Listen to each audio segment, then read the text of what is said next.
Berkshire Hathaway Home Services sales executives for our video message of the week. All right, this week's message is a quick tip. What we're going to talk about is how to effectively price a property, all right, but also kind of future pace the situation to leave yourself some wiggle room in the future. So let me start by building a scenario for you. And I know you've all run into this if you've gone on listing presentations, and that is you have a client, a potential client, that is motivated. So they're motivated to sell. However, they have an unrealistic value for the value of their home. So yes, they want to sell, they do have motivation, but they feel that their property is worth X when you see that the comparables are saying Y. Well, here's a quick tip for you of how to deal with that situation. First of all, we've talked about pricing before. You've learned all different aspects of how to effectively price a property. So go through those steps. You still have to do each and every step, letting them know you're a business person, share that schedule, letting them know you do a lot to get the property sold as you do. But this is after you do this.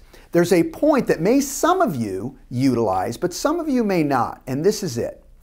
When you share them, the comparable sales in the area, make sure you have them sign, okay, that they've seen it. In fact, explain to them that it's part of your job and your broker wants you to verify that they've seen and understand and if they have any questions on the comparable properties. Now, why do you do this? One, you have their signature there, so you absolutely have discussed it. If they had any questions, you can answer it right on the spot. But secondly, if you do agree that you're going to start at a higher price than the market will bear, as you list that property and things don't go exactly the way it's supposed to go, now you can always go back and send them those same comparables with their signature right on them.